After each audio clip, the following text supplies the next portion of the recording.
দর্শক, এই মুহূর্তে আমরা আছি নোয়াখালী সদর উপজেলার মুন্সিতালু গ্রামে ফখরুদ্দিন ভাইয়ের খামারে। ফখরুদ্দিন ভাই এবং তার বাবা মিলে দুজন মিলে কিন্তু বাড়ির আঙিনায় অনেকগুলো খামার দিয়েছেন এবং অনেক কিছুর খামারের পাশাপাশি তারা কোয়েল পাখির খামারে বেশ লাভবান হচ্ছেন। এর একটাই কারণ, স্বল্প পুঁজি, স্বল্প পরিশ্রম, কিন্তু অধিক লাভ। এবং 5,000 কোয়েল পাখি তিনি পালন করছেন খাঁচা পদ্ধতিতে, একটু ভিন্নভাবে, এবং বেশ সাড়া ফেলেছেন কিন্তু পুরো এলাকায়।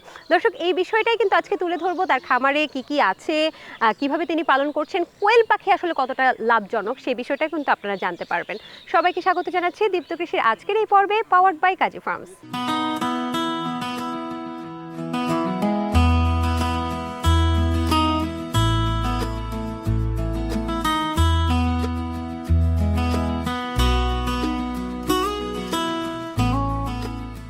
দর্শক, আপনারা ইতিপূর্বে জেনেছেন আমাদের প্রতিবেদনের মাধ্যমে যে কোয়েল পাখি দিন দিন অনেক বেশি জনপ্রিয় হয়ে উঠছে এবং এটি একটি লাভজনক ব্যবসা হয়ে যাচ্ছে। কারণ কোয়েল পাখি কিন্তু এখন সচেতন যারা নাগরিক, তারা কিন্তু কোয়েল পাখির মাংস এবং ডিম ভক্ষণ করছে। এটার অনেক ঔষধি গুণও যেমন আছে, তেমনি আছে পুষ্টিগুণ।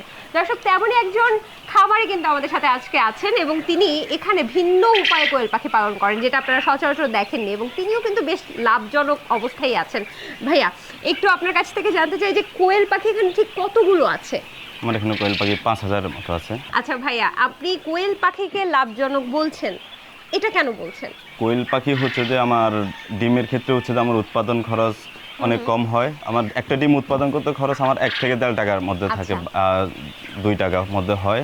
আমার হচ্ছে যে আমার ডিম বিক্রি থাকে 2 টাকা 50 পয়সা থেকে 2 টাকা 80 পয়সা, 3 টাকার মধ্যে।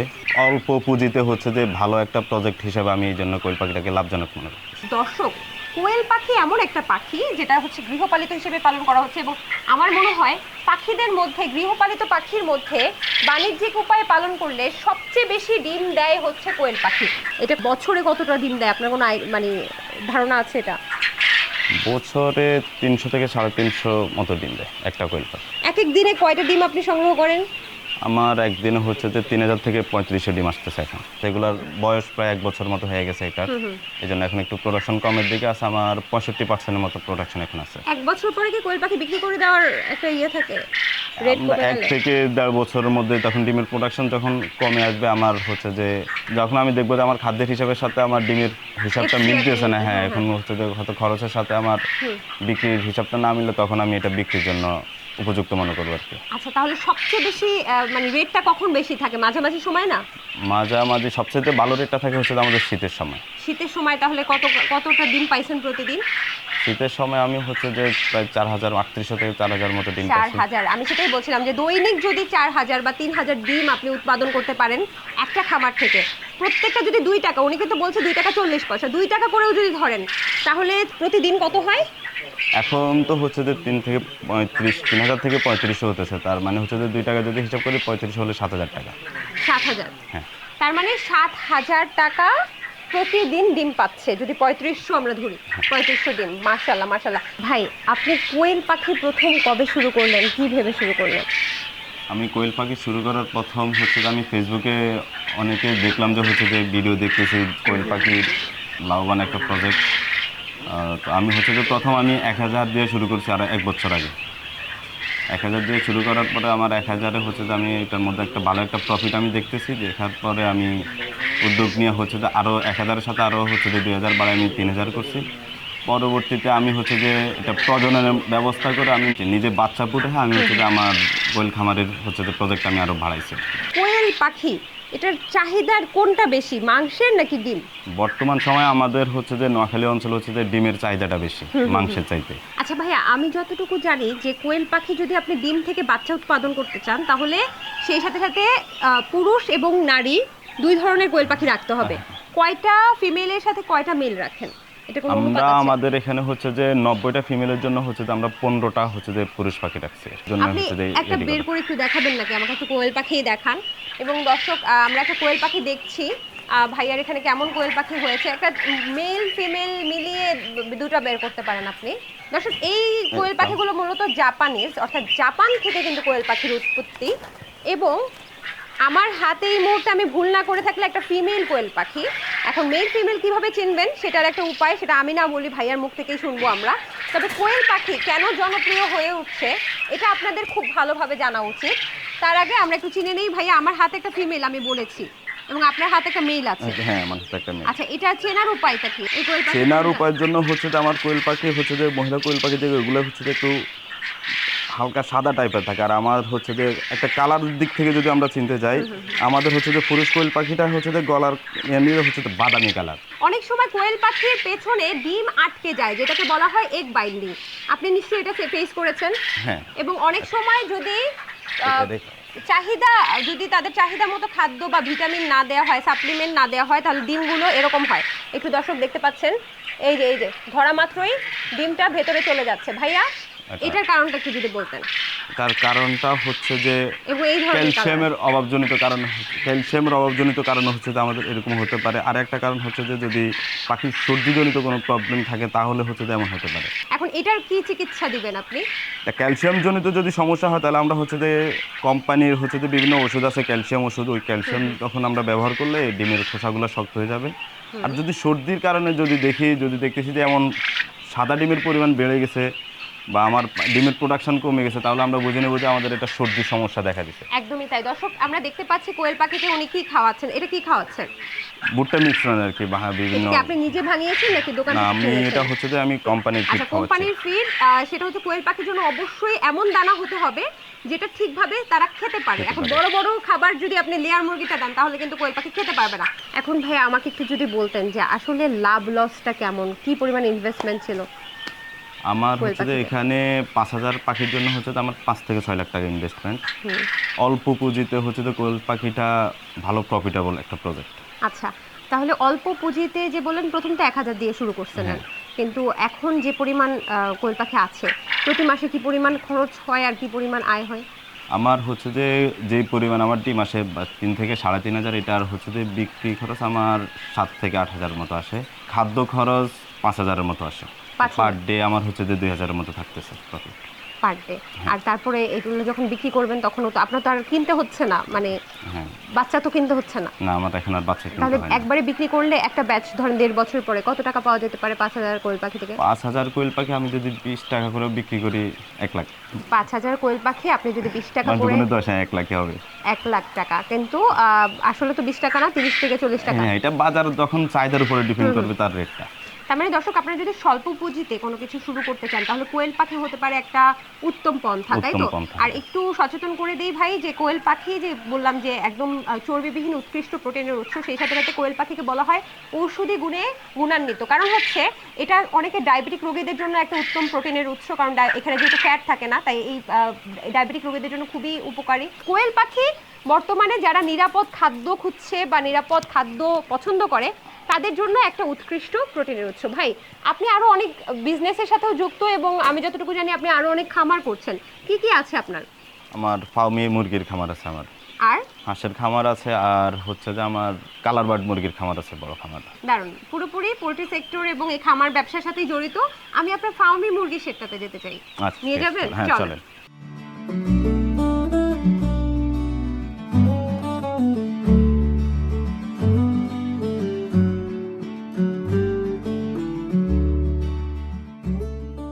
মাশাআল্লাহ, কি সুন্দর লাগছে ফার্মি মুরগিগুলো।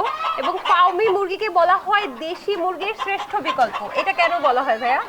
দেশি মুরগির মাংস হচ্ছে যেমন সুস্বাদু, ফার্মি মুরগির মাংস এরকমই হচ্ছে যে সুস্বাদু, এই জন্য হচ্ছে যে এটার শ্রেষ্ঠ বলা হয়। আচ্ছা, দারুণ। এবং ফার্মি মুরগি কিন্তু একেবারে দেশি মুরগির মতো ওজনও হয়, তাই না? ওজনটা কেমন হয় মেল এবং ফিমেলের? পূর্ণ বয়স্ক যখন হবে তখন হচ্ছে যে একটা ফার্মি মুরগির ওজন হচ্ছে যখন 1500 থেকে 1600 গ্রাম, 1 কেজি 600 থেকে 700, আর মোরগ 2 থেকে 3 কেজি হবে মোরগগুলো। হ্যাঁ। ভাই ফার্মি মুরগি কেন খাবার করবেন? ফার্মি মুরগির খামারটা হচ্ছে যে শখের বসে, কারণ ব্যবসাটা হচ্ছে যে আমি পড়ালেখা শেষ করে আব্বুর সাথে হচ্ছে যে আমি ব্যবসাতে দেখাশোনা করছি। আব্বু হচ্ছে যে ফার্মি মুরগি করার হচ্ছে যে একটা শখ হয়েছে, তো শখ থেকে হচ্ছে যে আব্বুর এই ফার্মি মুরগিটা হচ্ছে যে শুরু করা। বাজারে তো দেশি মুরগির অনেক বেশি চাহিদা, ফার্মি মুরগিরও কি ঠিক এরকমই চাহিদা? হ্যাঁ, ফার্মি মুরগিরও হচ্ছে যে ভালো একটা চাহিদা। ফার্মি মুরগির ডিমেরও হচ্ছে যে ভালো চাহিদা আছে, ডিমের বাজারও ভালো আছে। বছরে কয়টা ডিম দেয়? 150 থেকে 200 মতো হচ্ছে যে ডিম। 150 থেকে 200 ডিম দেয়। হ্যাঁ। এই মুরগি পালনের জন্য শেডটা কেমন হওয়া উচিত? সেটা হচ্ছে যে মুরগি পালনের জন্য হচ্ছে যে ফ্লোরে মুরগি পালনের জন্য সেটা একটু খোলামেলা প্রয়োজন, যাতে হচ্ছে যে সব দিক থেকে আলো বাতাসটা হচ্ছে যে স্বাভাবিক পায়, তাহলে হচ্ছে যে মুরগিটা সুস্থ থাকবে। যদি আমি হচ্ছে যে আবদ্ধ করে যদি আমি হচ্ছে যে মুরগি পালন করতে যাই, তখন হচ্ছে যে মুরগির নানা রকমের হচ্ছে যে রোগবালাই দেখা দিবে। আচ্ছা, কি খাওয়াচ্ছেন? তা হচ্ছে যে আমরা হচ্ছে যে বাজারে লেয়ার ফিড যেটা আছে, লেয়ার মুরগির জন্য যে ফিডটা হয় ডিমে আসলে, ওই ফিডটা আমরা হচ্ছে যে এখন খাওয়াচ্ছি। আচ্ছা, এতে ডিম কি ঠিকঠাকভাবে দিচ্ছে? হ্যাঁ, এটা ডিম ঠিকঠাক মতো দিচ্ছে, ডিমের কুসুমও খুব ভালো আছে, খোসাটাও হচ্ছে যে শক্ত আছে। মুরগির নাকি রোগ বালাই অনেক কম, এটা কি সত্যি? হ্যাঁ, ফার্মে মুরগির রোগবালাই অনেক কম। ঋতু পরিবর্তনের সাথে হচ্ছে যে রোগবালাইয়ের পরিমাণটা একটু বাড়তে থাকে। তখন আমাদের রেগুলারে হচ্ছে যে ভ্যাকসিনগুলো অ্যাকুরেটলি যদি আমরা করে রাখি, তাহলে হচ্ছে যে আমরা ওই রানীক্ষেতের সমস্যা যেটা, আমরা ওটা থেকে হচ্ছে যে রক্ষা পাই। আমি এখানে দেখতে পাচ্ছি যে ফার্মে মুরগির পাশাপাশি আপনি কিছু দেশি মুরগি রেখেছেন, দেশীয় ভিন্ন জাত গলাছিলা মুরগি সহ আরো কিছু জাত আমি দেখতে পাচ্ছি। এগুলো আপনি কেন রেখেছেন?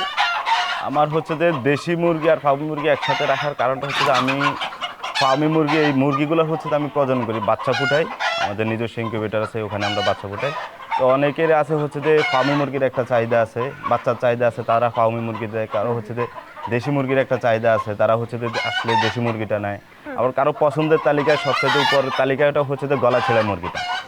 আচ্ছা, গলা ছেঁড়া মুরগিটা হচ্ছে পছন্দের তালিকায় উপরে থাকার কারণে হচ্ছে যে আমরা হচ্ছে যে গলা ছেঁড়া মুরগিটা এখানে একসাথে রাখছি। এখন আমাকে বলেন তো, ফার্মে মুরগির বাচ্চা এবং অন্যান্য দেশি মুরগির বাচ্চার দামের কোনো পার্থক্য আছে কি?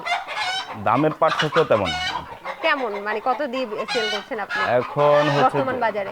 বর্তমান বাজার ফার্মির বাজার হচ্ছে যে 35 থেকে 40 টাকা, আর দেশি মুরগিটা? দেশি মুরগি হচ্ছে যে 45 থেকে 50 টাকা বাচ্চার। আর ডিমের দামটা কেমন পাচ্ছেন? বর্তমানে ফার্মি ডিমের বাজার হচ্ছে যে 13 থেকে 14 টাকা। আচ্ছা, একটু লাভ লসের ব্যাপারটা যদি জানাতেন। লাভ লস হচ্ছে যে আমাদের যেহেতু এখানে মুরগির পরিমাণ কম, স্বাভাবিক কয়টা মুরগি? মানে 500 বা 600-র মতো আমাদের হচ্ছে যে দেশি আর ফার্মি মিলে আছে। আমাদের প্রোডাকশন, ডিমের প্রোডাকশন আমরা সর্বোচ্চ এখানে হচ্ছে যে 300 থেকে 350 পর্যন্ত আমাদের সর্বোচ্চ ডিমের প্রোডাকশন হচ্ছে। মোরগ তো মনে হয় বেশি রাখছেন আপনি। মুরগের পরিমাণ আমার কিছু ইয়ে হয়েছে, মুরগির পরিমাণ এদের আমরা প্রজননের জন্য রাখছি, তো ওই হিসাব করে হচ্ছে যে আমাদের মুরগির পরিমাণ আছে। বুঝলেন? মানে প্রজননের জন্য হচ্ছে যে মুরগি একটা মানে 8-10 পিস মুরগির জন্য হচ্ছে যে 1 পিস মোরগ রাখা প্রয়োজন। এভাবেই রেখেছেন? ওই হিসাবে হচ্ছে যে আমাদের এখানে মুরগি আছে। তাহলে দিন প্রতি হিসাব করবো নাকি মাস প্রতি? দিন প্রতি আমরা দিন প্রতি কেমন টাকা আসছে? দিন প্রতি আমাদের 300 ডিম আসলে যদি আমরা 13 টাকা করে যদি ডিম বিক্রি করি, তাহলে হচ্ছে যে 3039 টাকায় আমাদের। প্রতিদিন আজকে কত টাকার সেল করেছেন? গতকাল আমরা এই দুদিন হচ্ছে যে প্রোডাকশনের জন্য হচ্ছে যে ডিম ইনকিউবেটর বসাবো, ওই জন্য আমরা সেল করতেছি না, এখন হচ্ছে যে নিজের জন্য রেখে দিচ্ছি। তাহলে দিন প্রতি কত আসে? আমি পার ডিমে তো আমাদের 2 থেকে 3 টাকা থাকতেছে। ফার্মি মুরগির আয়টা কি তাহলে দিন প্রতি? আমরা হচ্ছে যে দিন প্রতি একটা হিসাবে রাখি আর কি, দিন প্রতি হচ্ছে যে দিন হিসাব করে যে পরে মাসের শেষে আমাদের হচ্ছে যে ভালো একটা প্রফিট থাকে আমাদের। আমাদের কম মুরগি হিসাবে ওই হিসাবে আমাদের প্রফিটটা হয়তো পরিমাণে কম থাকে আর কি। আচ্ছা, রিজেক্টেড হয় কোন বয়সে? এটা হচ্ছে যে 2 থেকে 3 বছর, 2 বছরের মতো এটা রাখা যায়। আচ্ছা, যেহেতু ফার্মি মুরগি ডিমে বসে না, এই কারণে আপনারা ইনকিউবেটরে ফুটান, তাই তো? জি জি। তবে 2 বছর পরে কিন্তু ফার্মি মুরগি ডিমেও বসে, সেটা ভিন্ন কথা। সেভাবে তো আসলে বাণিজ্যিকভাবে পাওয়া যাবে না। এখানে প্রচুর চিৎকার করছে ফার্মি মুরগি। আমার মনে হয় যে আমরা পরবর্তী সেটে কোথায় নিয়ে যাবেন সেখানে যাই। আচ্ছা, ঠিক আছে। ঠিক আছে, চল।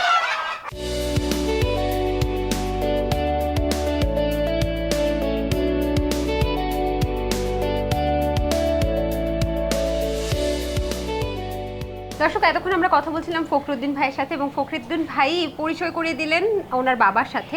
বাবার গল্পটা একটু বলি। উনি কিন্তু অনেক আগে থেকে আসলে এই যে পোলট্রি সেক্টর সহ অন্যান্য যে আনুষঙ্গিক বিজনেসগুলো সেটার সাথে জড়িত, এবং আপনারা জেনে অবাক হবেন যে এটা কিন্তু তাদের বাড়ির আঙিনা, এবং বাবা এবং ছেলে মিলে বাড়ির আঙিনাটা পুরো একটা রাজ্য তৈরি করেছে। অর্থাৎ কি নেই এখানে, বিভিন্ন ধরনের খামার তো আছে, পাশাপাশি পিছনে দেখতে পাচ্ছেন আলু, যত ধরনের সবজি, যত ধরনের সরিষা, সব কিছুর কিন্তু চাষাবাদ এখানে করেন। মানে বাড়ির আঙিনা জুড়ে পুরোটা একটা রাজ্য করে ফেলেছেন আঙ্কেল, তাই না? আচ্ছা আঙ্কেল, এখন তো আমরা এখানে আছি, এখানে তো আপনারা হচ্ছে ডিম থেকে বাচ্চা উৎপাদন করছেন, যেটা হচ্ছে ইনকিউবেটরের মাধ্যমে। আচ্ছা, আমরা অনেকে আছি খামারিরা, আপনি তো অনেক দিন ধরে এই সব বিজনেসের সাথে জড়িত, তো আমরা যারা খামারিয়া অনেকে আছে, তারা কিন্তু এই যে ডিম কোন ইনকিউবেটরে ফুটাবে এটা বুঝে না, বা কত বড় সাইজের নেবে সেটাও বুঝে না। তো আপনি কি আমাকে এই ব্যাপারে একটু বলবেন?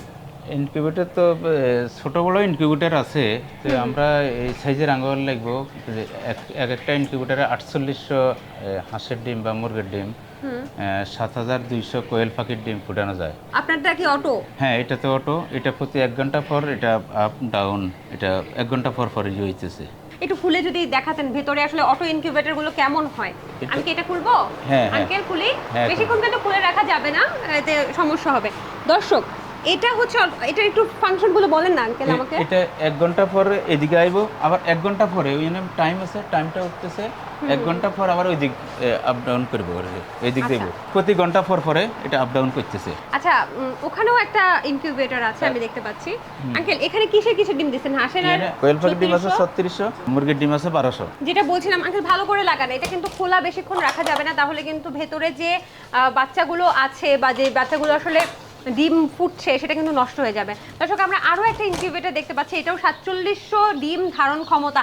ও কি 4800 সুন্দর, মাশাআল্লাহ 4800 মাশাআল্লাহ। ফার্মি মুরগি এবং দেশি মুরগির বাচ্চা, তাই না আঙ্কেল? হ্যাঁ, এখানে বুঝতে পারবেন কোনটা ফার্মি কোনটা দেশি? এটা দেশি, এটা দেশি। কেমনে বুঝলেন একটু বুঝান আমাদেরকে দেখি। একদিনের বাচ্চা দর্শক, একদিনের বাচ্চা। আর এটা হলো ফার্মি, এটা হলো ফার্মি, এটা বাহ, করপ করপ আচ্ছা, দাগ আমরা আছে। একটু দর্শকদেরকে দেখাই। আপনি এটা ধরেন, কেমনে বুঝলেন আপনি আমাকে একটু বলেন এটা দেখি। তো এই যে কালার, এটা তো দেশি মুরগির কালার, দেশি এটা মুরগি। কালার। আর এটা হলো এই যে করপ করপ, হ্যাঁ হ্যাঁ। ওইরকম চিহ্নতে বোঝা যায়। আচ্ছা, ফার্মি মুরগিটা একটু দেন। দেশি মুরগি তো দর্শক আপনারা নিশ্চয়ই দেখেছেন, দেশি মুরগির একদিনের বাচ্চা। ফার্মি মুরগিটার একটা মজার বৈশিষ্ট্য দেখেন, এর চোখের সামনে চোখটা কিন্তু কুচকুচে কালো হয়। দেশি মুরগি কিন্তু কুচকুচে কালো হয় না, এবং এর উপরের জায়গাটা এরকম ফুটা ফুটা ফুটা ফুটা থাকে, মানে ছোপ ছোপ ছোপ ছোপ থাকে। এবং সবচেয়ে মজার কথা হচ্ছে এর পাটা যদি লক্ষ্য করেন দর্শক, পাটা হচ্ছে, আমরা দেশি মুরগি সাধারণত হলুদ বা কালো দেখি, এটা কিন্তু নীলাভ একটা কালো থাকে পায়ের মধ্যে। এটা দেখেই বোঝা যাবে যে এটা ফার্মি মুরগি। আরে এটা বলাই যায় এটা ফার্মি মুরগি, তাই না? এটা কি একদিনের বাচ্চা? এটা একদিনের বাচ্চা, আজকে ফুটতেছে। কতক্ষণ থাকবে এই ইনকিউবেটরে? এই ইনকিউবেটরে আজকে ফুটতেছে, আজকে রাইতে 12 ঘন্টা বা 16 ঘন্টা এরকমের পরে এটা ইনকিউবেটর থেকে নিয়ে যাওয়া হবে। দর্শক, এই জীবনের প্রথম জীবন এই মাত্র এটা ভূমিষ্ঠ হলো। এই মুরগির বাচ্চাটা, এটা একটা দেশি মুরগির নাকি?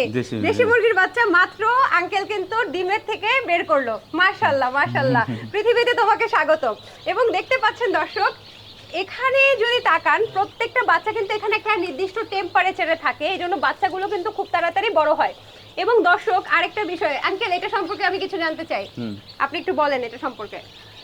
এটাকে গলা ছিল আর কি, যে রিয়ার মধ্যে ফার্মের মধ্যে এটা গলা ছিল, গলাতে পশম নাই আর কি, এটা গলা ছিল মুরগি বলি আর কি আমরা। দেখুন দর্শক, কি সুন্দর একদিনের গলা ছিল মুরগির বাচ্চা। মাশাআল্লাহ মাশাআল্লাহ, কি দারুণ। আচ্ছা আঙ্কেল, এগুলো কিভাবে সেল হয়? কয়দিনের বাচ্চা সেল করেন? এগুলো আমরা লাগাই দিই না? একদিনের বাচ্চাও বিক্রি করি, বিভিন্ন বয়সেও বিক্রি করি। মুরগি রেডি হওয়া পর্যন্ত, মুরগি এগুলো ডিম দিব, ডিম দেওয়া পর্যন্ত। এগুলোতে যেগুলো আমরা রাতা বলি আর কি, মেল ফিমেল, এগুলো আবার মাংস হিসাবেও বিক্রি করি। এলাই মুরগিগুলো রাখি দিই, এগুলো ডিম দেয়। তখন ওইটা মুরগি, বড় মুরগিও বেশি, ছোট মুরগিও বেশি, একদিনের বাচ্চাও বেশি, 1 মাসেরও বেশি, মানে যার যে টাইমে দরকার হয় আর কি। বুলেট করেও বেচেন? বুলেট করে বেশি। তো একদিনের বাচ্চা তো আর মেল ফিমেল বোঝা যায় না, তাই না আঙ্কেল? এটা একদিনের বাচ্চা বোঝা যাবে না। তো আঙ্কেল, একটা বিষয় একটু বলি যে একদিনের বাচ্চা কত দিয়ে সেল করেন? 15 টাকা হইতে রেট, হ্যাঁ 50 টাকা পর্যন্ত বিক্রি করি। কি পরিমাণ লাভ হওয়া যায়, বা আসলে কি? এটা কাঁচামালের ব্যবসা, এটার তো নির্দিষ্ট লাভ হয়, আবার লস হয়ে যায়, এরকম হয়। আপনার জীবনে সর্বোচ্চ কত টাকা পাইছিলেন শুধু খামার ব্যবসা থেকে? আল্লাহ জানি, ইনশাল্লাহ আল্লাহ ভালো রাখছি, ভালো আছি ইনশাল্লাহ। ঠিক আছে আঙ্কেল, আমাদের অন্তত লগের আরো 10 জন তো না ভালো আছে, তাই ইনশাল্লাহ আল্লাহ নামে। কি দারুণ স্বীকারোক্তি। ঠিক আছে আঙ্কেল, ভালো থাকেন তাহলে। আচ্ছা ঠিক আছে, আসসালামু আলাইকুম। ওয়ালাইকুম আসসালাম ওয়া রাহমাতুল্লাহি ওয়া বারাকাতুহু। কৃষি বিষয়ে যে কোনো তথ্য জানতে ও জানাতে লিখতে পারেন এই ঠিকানায়। দীপ্ত কৃষি, প্লট 7/A/গ, তেজগাঁও শিল্প এলাকা, ঢাকা 1208। আপনারা চাইলে ইমেল করতে পারেন krishi@dipto.tv এই ঠিকানায়, অথবা ফোন করতে পারেন 0178-768-2832 নম্বরে। শুক্রবার ছাড়া প্রতিদিন সকাল 9টা থেকে বিকেল 5টা পর্যন্ত। যে কোনো ভিন্ন চাহিদা সম্পন্ন পণ্য নিয়ে যদি কাজ করা যায় তাহলে কিন্তু ব্যবসায় সফলতা আসবেই। যেমনটা আজকে আমরা দেখলাম ফার্মি মুরগি সাধারণত অন্যান্য মুরগি থেকে কিন্তু একটু আলাদা, ডিম উৎপাদনে ভালো, মাংসের স্বাদ ভালো, এই জন্য বাজারে চাহিদা বেশি। যে মুরগির বাজারে চাহিদা বেশি সেটা চাষ করে বা সেটা পালন করে অবশ্যই লাভবান হওয়া যাবে, এটা তো খুবই সিম্পল কথা। এবং পাশাপাশি কোয়েল পাখি যেহেতু পুষ্টিগুণ সম্পন্ন এবং মানুষ সচেতন হচ্ছে, কোয়েল পাখিরও বাজার কিন্তু আস্তে আস্তে বিস্তৃত হচ্ছে। দর্শক, আজকের মতো আমি সমৃদ্ধি বিদায় নিচ্ছি দীপ্ত কৃষির পর্ব থেকে, পাওয়ার্ড বাই কাজী ফার্মস।